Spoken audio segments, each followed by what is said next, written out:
Imagine a new kind of investing, a potentially life-changing way to invest that honors biblical principles, the kind of principles that you and I grew up with. Since 1994, Timothy Plan has made biblically responsible investing possible, offering mutual funds and ETFs that are filtered for biblical principles. Don't compromise your values. Invest with Timothy Plan. Ask your financial advisor or call Timothy Plan at 1-800-TIM-PLAN. Again, that's 1-800-846-7526 and discover what it means to be a biblically responsible investor. Investing involves risk, including possible loss of principal. Before investing, carefully consider a fund's investment objective, risks, charges, and expenses contained in the prospectus available at timothyplan.com. Read carefully before investing. Mutual funds distributed by Timothy Partners Ltd. and ETFs distributed by Foreside Fund Services LLC. As a paid testimonial, there is no guarantee of future performance and each experience will differ. Hey there, welcome to another edition of the MemoPOD. Peter Heck here, and this is like the new home. It is, and I've made myself at home. You see, I've made myself at home. That's me. I've made myself at home. Cannon behind me, American flag, Justin Bieber over there. I got to think instead of looking in the mirror. But anyway, so it's great to be here in our new recording studio. Actually, this isn't home. This is just the temporary home. I'm still working on one that we're going to try to set up as the main go-to. But regardless of all of that, it's great to have all of you with us. For those of you who are paid subscribers, I am going to hit today, in the second half of this MemoPod, I am going to hit today what I believe personally is the best thing that Ron DeSantis has ever said. It happened during the debate, I don't know how many nights ago that would have been now. The latest debate when you got Vivek and Nikki Haley just at each other. But there was a question that was posed to all of the candidates, and I thought they all had fine answers, but Ron DeSantis' answer was the best answer it's the best thing that I've ever heard him say. It does more to convince me that maybe that guy is worthy of my vote than anything that I've seen to this point. And I thought he's obviously been a very competent governor. And totally believe this is the best thing that he has ever said. I'll get into that in the second half of the MemoPod tonight, or today. It's tonight when I'm recording it. I don't know when you're going to watch it. But let me start here. This just happened. It's fascinating to me to watch this unfold, the standards that we hold other people to, and our unwillingness to be held to the same standards ourselves. Here's what I mean by that. There's a new movie by the folks over at the Daily Wire. Have you seen they had a big debut of it and all of that, and people went out to the premiere as they had like the red carpet and all that stuff, and I love that they're doing it. I love that Daily Wire is challenging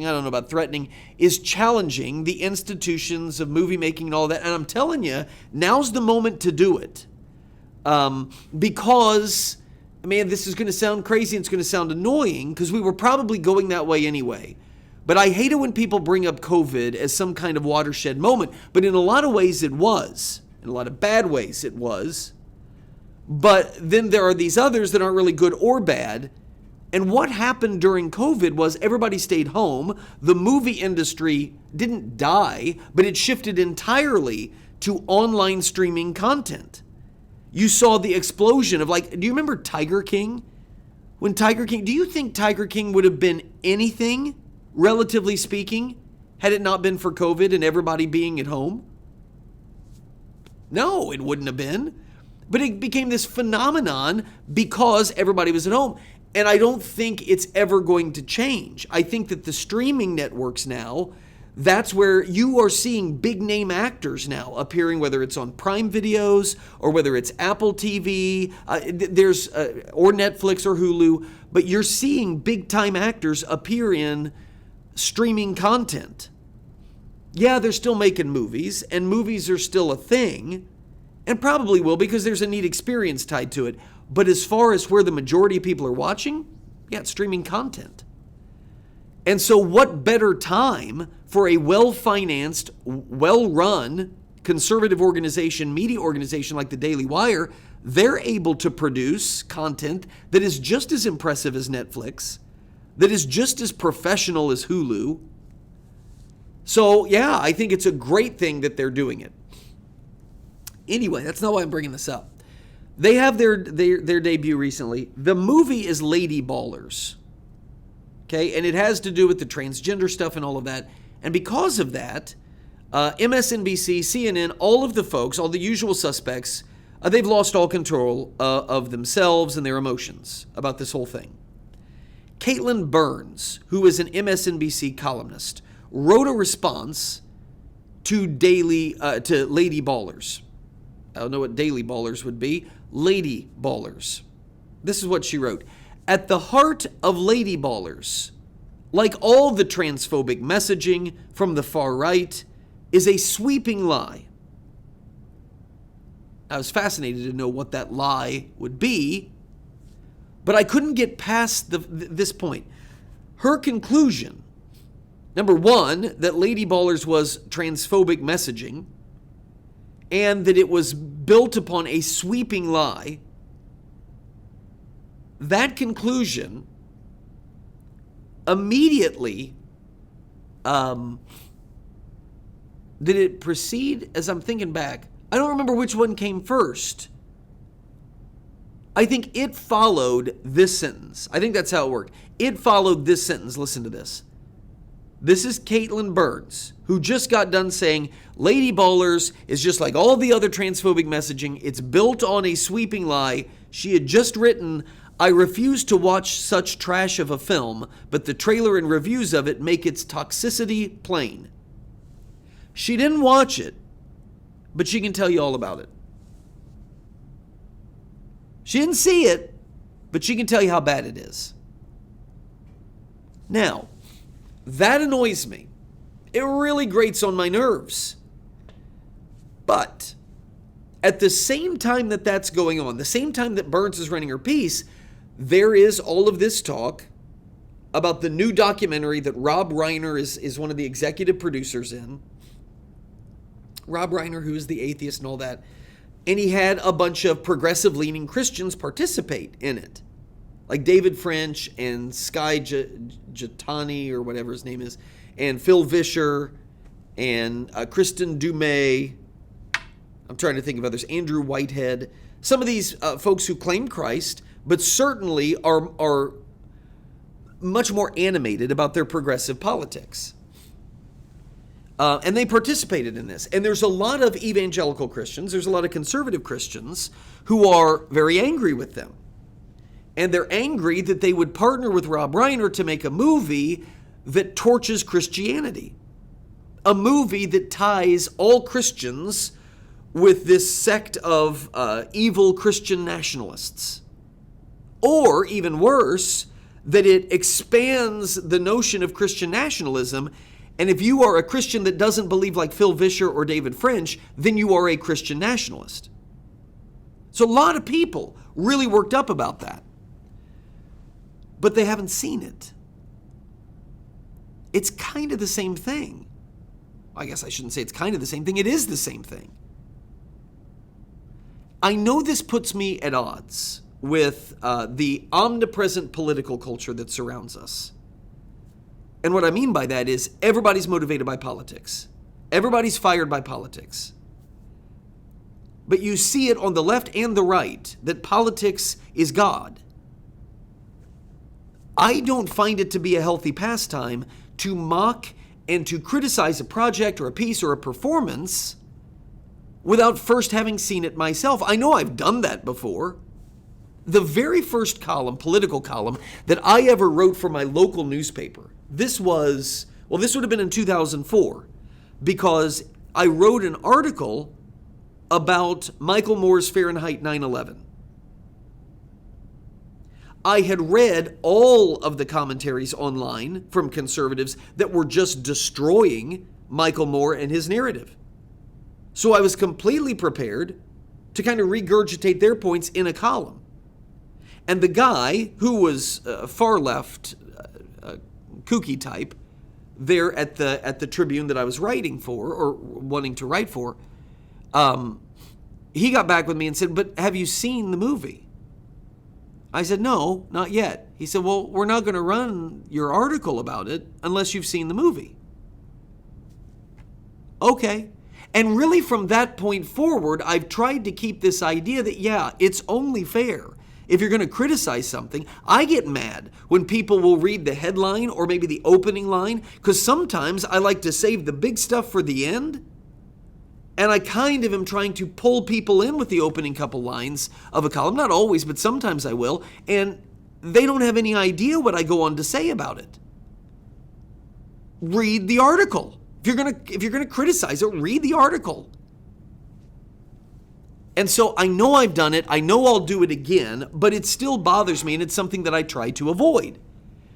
And so I'm looking then at this, especially after seeing everything that had just happened with MSNBC and the Lady Baller stuff. I'm looking at this coming documentary. It's called God and Country. It's there's talk about whether or not Rob Reiner was really involved from the ground floor or whether he just came on at the end. But the whole movie is about the supposed threat that Christian nationalism represents. And after seeing all that with MSNBC and Lady Ballers and all of that, and knowing what my tendency is, I'm more conscious than ever about my inclination to jump in and obliterate all of the progressive-leaning Christians that participated, to throw them under the bus. Why would you team with an atheist to attack your fellow Christians? So I am guarding against my tendency to immediately write this film off as just this gratuitous hit piece that makes a mockery of Christianity and faithful Christians. And it may well prove, this film may well prove my fears and my assumptions to be correct. It may end up correlating dads protesting at a school board meeting about their own daughter being sexually assaulted at school. It may associate that with Christian nationalism and just be completely unscholarly, a complete garbage hit piece. It may do that. But for now, until I know that that's what it does, I don't find it necessarily useful to tell people all of the reasons why these folks that participated are bad. I guess I would rather pose some questions that actually might be edifying to people. A question like this. This is what I think people should be thinking about when they are discussing God and Country. Does God and Country, and we'll know when people start watching it, whether I do or not, does God and Country adequately address the flagrant Christian nationalism that emanates from the left? Or is it only critical of what it claims is the amalgamation of conservative politics and faith? Which? There exists what I would consider a disqualifying sin among people that constantly wring their hands about so-called Christian nationalism. And the sin is that their panic only cuts one way. When Larry Elder posts something to Twitter that shows Donald Trump holding up a Bible, and it says Jesus rose from the dead and Trump will be president again. I'm told that smacks of Christian nationalism, blending Jesus with Trumpian politics. Okay, well then why is it not Christian nationalism when Chuck Schumer, a Democrat senator, gives a speech celebrating Ketanji Brown Jackson's ascendancy, confirmation to the Supreme Court? Chuck Schumer goes into a pulpit, a church pulpit on a Sunday, New York City's megachurch, Bernard's, A.R. Bernard's megachurch, on Easter Sunday during that service. And he says that the appointment of Ketanji Brown Jackson, he says the stone has been rolled away from the tomb. Why is that not Christian nationalism? Why is it Christian nationalism when a minister opens a Trump rally with a prayer and their belief that Trump is the current president? Why is that Christian nationalism when Shane Claiborne, a minister and progressive Christian activist, tweets, "Welcoming immigrants is not a Republican thing or a Democrat thing. It's a God thing. It's a love thing. It's a Jesus thing. When we welcome the stranger, we welcome Christ. This isn't about left or right. It's about right or wrong." Okay, so a leftist political agenda, which is wrapped in the language of welcoming immigrants, but what it's about is open immigration policies, open borders.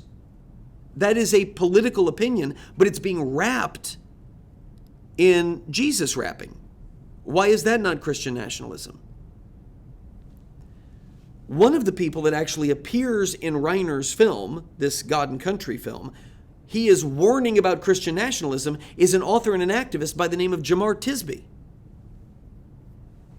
If Christian nationalism is conflating your personal theology with the objectives of a political party in this country, then there are few people that match that description more perfectly than Jamar Tisby does.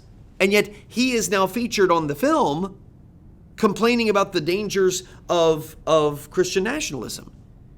But Tisby will aggressively defend blatant politicking that is happening weekly in a majority of America's black churches. Why? That's what I'm saying. When you watch God and Country, is it really the threat of Christian nationalism that is concerning to the creators, or is it only the perceived threat of conservative Christian nationalists? That will reveal if there's a hidden agenda. Second question I would ask: do we think that it was actually wise and prudent for other Christians to participate in this film? Like I said, Sky Jatani and Phil Vischer, they've got that thing called the Holy Post podcast. David French, who writes at the New York Times. You've got Russell Moore. There's a handful of other professing Christians. They sit for interviews. They participate in the making of the film. Now, they started to get pushback, and Kristen Dumais and Phil Vischer, they go out and say, well, we didn't know that Rob Reiner was involved in this, that he was masterminding the project. Now, there's evidence out there now that suggests that Reiner was attached to it and financing it before the involvement of Vischer and Dumais. I don't even really know. I'm willing to believe their claim of innocent ignorance, that they didn't know Reiner was involved. Every single one of those individuals, with maybe the exception of Russell Moore, they have made their name, they have made their wealth crusading against exclusively right-wing Christian nationalism. So it doesn't shock me to find out that they would gleefully participate in denouncing this so-called Christian nationalism on film when they get a chance. I'm not surprised that they would be in this. And there's nothing wrong, by the way, absolutely nothing wrong, with putting your face on camera and sharing your convictions. Everybody is entitled to do that. Everybody has a right to do that. But now that they do know who was in the film, this is my thing. Okay, you didn't know. And there's no problem with sitting for an interview. But now that you do know who is behind this film and who's orchestrating its distribution and all of that, wouldn't it be a reasonable expectation to see them forcefully speaking out, warning against using their name and their testimony in any attempt to sully the name of Christianity? I mean, that's what I would do. Like, if they really did not know that Rob Reiner was the guy behind the curtain, now that it's been revealed that he is, shouldn't we expect to see them cautioning and clarifying and atoning and apologizing? Shouldn't we expect to see that?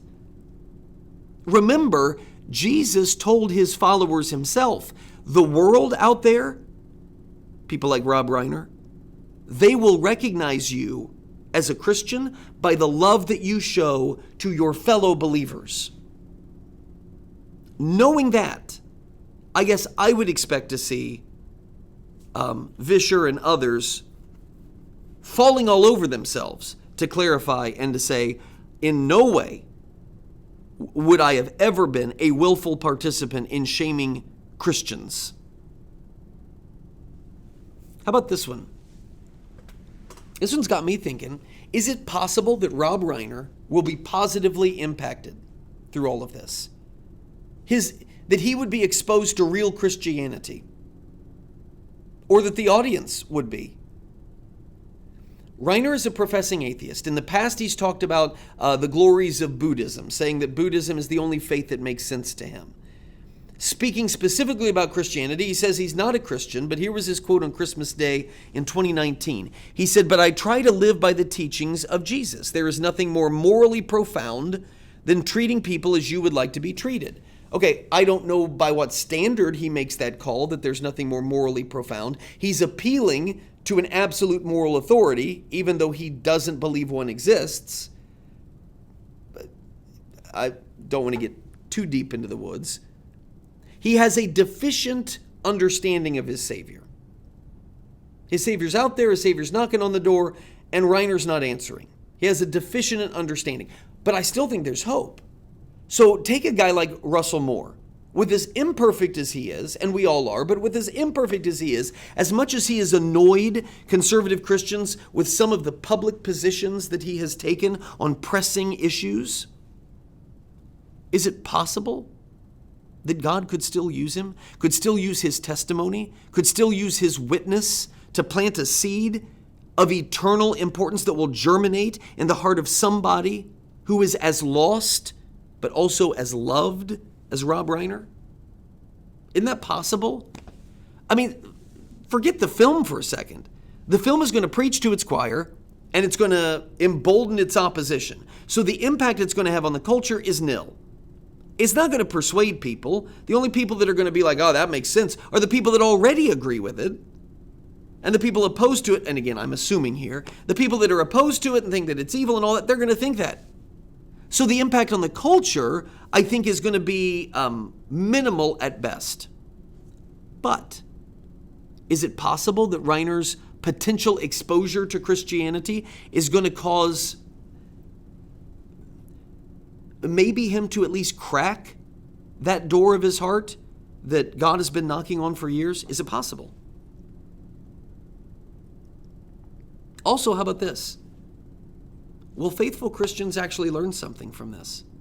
Is that possible? I could count on one hand the times that I've ever agreed with that Shane Claiborne guy that I mentioned. But I could also point you to a time that something he tweeted, this is before he blocked me for calling him out for his activism over the gospel. But he had one tweet years ago that God used to convict my heart about something. And I will always be grateful for that.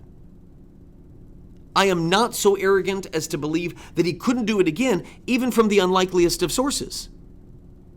Here's what the movie's director, Dan Partland, said. I'm going to read this, and I'm going to tell you I don't disagree with it. Listen. He says, to be clear, Christianity is not the problem. And having one's faith inform one's political beliefs is not the problem. The problem is the intertwining of a Christian identity with a political identity, such that it can be hard to tell where one ends and the other begins. The danger to democracy led me to explore this topic, but what I learned in the process is that the threat may be even greater to the church itself. I don't disagree with that. I mean, we would probably have to clarify some things about that your political identity and your Christian identity are going to be intertwined. He's saying that that's a bad thing, while at the same time saying it's not wrong that your faith informs your politics. To me, that's the same thing. So I would probably gripe with him over some semantics there. But imposing your faith through the power of the law and the principles of your faith, and worshiping and turning into an idol political leaders, political policy, yeah, I'm concerned about that. I'm concerned that the church has become, in recent decades, more of a political lobbying group than it has the Church of Jesus Christ. Doesn't mean that the people of the church don't have political opinions, they don't share political opinions, that the church isn't a witness to what we should be doing in the realm of public policy and society and all of that. I truly do believe that. But the message of the church is something much more profound and much greater. I echo the concern that we have lost the vision of what the church is. That it is to bind believers together and to point all men to Christ as Lord. That's the primary focus of the church. Because I echo that concern, that's what makes me aggravated when I only see people condemn the dangerous intertwining of faith and politics when it happens on the right.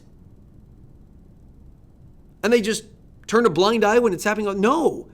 The black churches that I mentioned before that Tisby defends with their blatant politicking. I mean, that's hurting that church and its impact and its influence, not just on the world out there, but on the people that are part of that church and in their own hearts.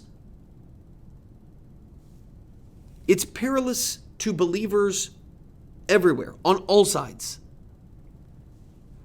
I honestly don't know if I'm going to watch the movie. I don't have a lot of extra time. But if I do, here's how I want to approach it. And I guess here's how I would suggest that anybody approach it. Not just it, but anything that you read, anything that you hear, a speech, a movie, whatever it is. Test everything. A sermon, test everything against the Word of God. And you keep what is consistent with the Word, you discard what contradicts the Word, and you show grace to everybody involved, show charity to everybody involved. That's what I want to do if I happen to watch this. I'd be interested in your thoughts. Peter@peterheck.com. That is Peter@peterheck.com. This is the point. This is the point where I got to leave those of you who are free subscribers, which I'm glad you're with us. I got to leave you behind.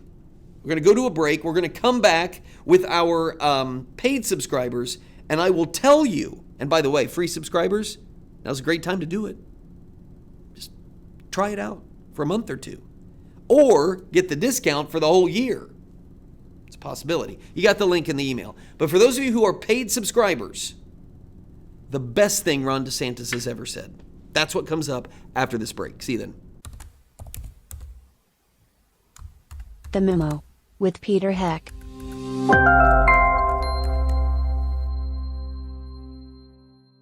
Please patronize and thank all the sponsors of the Heck podcast, including McGonagall's Buick GMC, Terrell's Auto Service, Norris Insurance, Stevens Machine, Creative Financial Center, Indiana Right to Life, Tri-Green Tractor, the Indiana Family Institute, Hartman Family Farms, Liberty Financial Group, the Wyman Group, and J. Watson Creations.